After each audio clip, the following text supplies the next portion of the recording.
everyone! In this video, we'll be going over the relationship between blue light and skin, and we'll be exploring the central question, is your screen harming you? So in this video, we'll be defining blue light, and then subsequently looking at two experiments, blue light in vivo and in vitro, and then we'll be looking at the effect of blue light on acne treatment.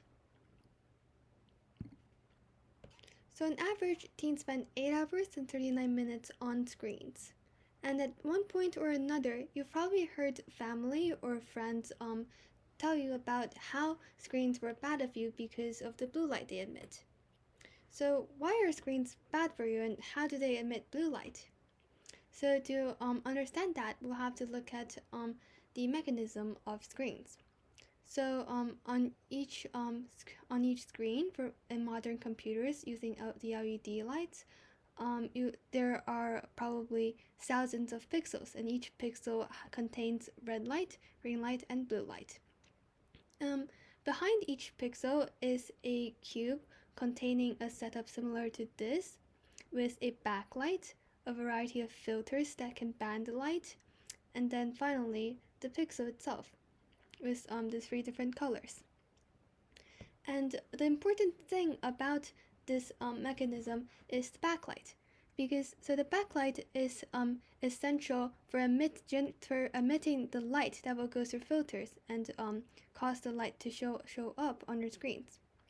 And while backlight can generate a large amount of light, it also generates blue light as a byproduct.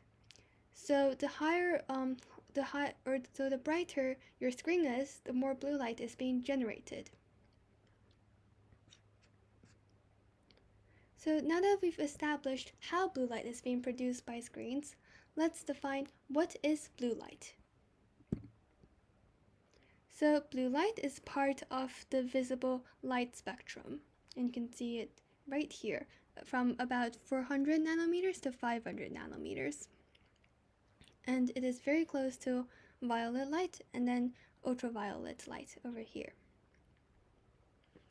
So you might think, how much does blue light affect us when we are at such a far away distance from our screens? It's not like we put our face close up to our screens, right? So how much can blue light penetrate? Well, so as a general rule, the shorter the wavelengths, the less the penetration power. However, it is also true that the shorter the wavelengths, the more energy is present in the light. So in red light here, red light could probably penetrate deep inside the dermis, while in blue light here at about 400 nanometers, it could probably penetrate into the epidermis in human skin.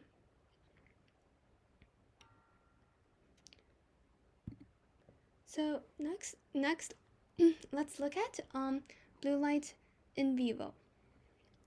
So one experiment seeked to understand the relationship between blue light and skin by doing blue light irradiation. So in this experiment, there were 5 groups: the control group, the white group, the blue group, the green group, and the red group. And each group were irradiated with a specific LED light. So the white group would be irradiated with white LED light, the blue group with blue LED light, and so on. And each group of mice were irradiated for 10 minutes per day for a period of 1 year. After 1 year, scientists looked at the effect of each light on the relative health of mice and the tumor growth. So you can see here that so each mice is from a different group. And you can see here that only mice from the blue light group had developed tumors. So you can see here in this white patch. So So, and then you can also see this proven by the graphs over here, and how in all these groups only mice from the blue group developed tumors. Scientists also monitored neutrophil elastase. So neutrophil elastase is an enzyme that has been associated with the promotion of skin cancer.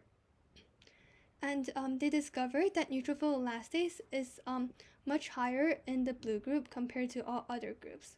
And this is the same case with ROS levels, where ROS is a byproduct of cellular metabolism and is associated with cell aging.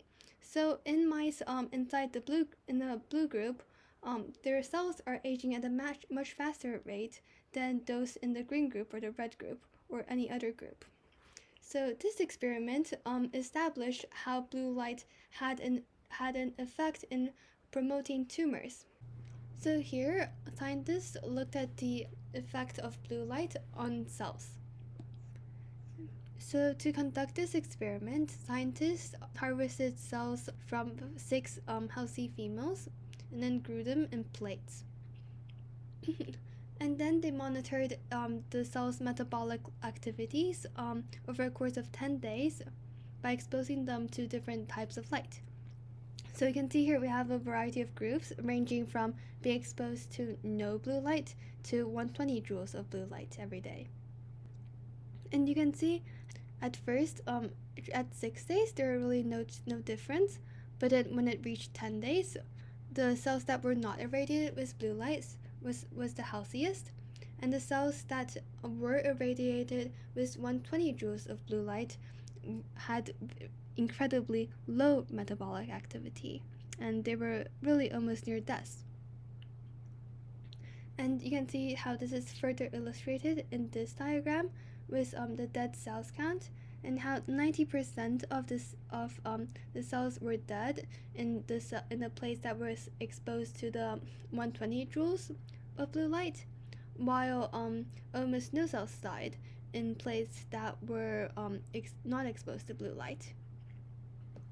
So here, researchers were curious as to the effect of low levels of blue light. So they also conducted a follow-up experiment.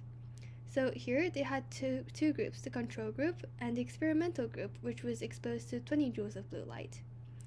And you can see here how the cells that in the experimental group had half the amount of ATP produced compared to the cells in the control group, showing a decline in the cells. And this is further illustrated when looking at the time periods. So at day 7, metabolic activity was the same for both groups, but then at day 10, metabolic activity increased for the control group. However, for cells irradiated with 20 joules of blue light, metabolic activity remained the same. Thus, this experiment illustrated the effect of blue light on human cells. So while in the past slides we have been talking about how blue light has been proven to be harmful for cells, a recent treatment was developed called blue light therapy, and it has been proven to be quite effective for curing acne. So how it works is that it helps destroy a bacterium named Propionibacterium acnes. And this bacteria is responsible for producing a certain type of acne. So you can see the bacteria over here, and then here, and also here. What it is doing is that it's multiplying inside your skin. So how blue light could potentially kill this bacteria is through this unique mechanism that P. acnes has, and that is its photosensitizer called porphyrins. So porphyrins usually help absorb light, and then the light becomes energy for the bacteria. However, when blue light rays are shined upon the bacteria, the porphyrins absorb too much light, and instead of generating energy, they generate high amounts of unstable molecules, which could kill them. So, how effective is this treatment? In one study, two groups were used to investigate the blue light treatment. So, one group was a control group, which did not use any treatment, and the experimental group used blue light treatment at around 33 to 35 joules. And after 12 weeks, the patients were diagnosed with the IGA scale for acne, which basically ranks acne, and the results were compared with their initial diagnoses before the treatment. So the results were that individuals in the experimental group with a grade 3 baseline IGA, which is moderate acne, had a drop of 2 degrees or more in the degree of acne. So they basically went from having moderate acne to almost no acne.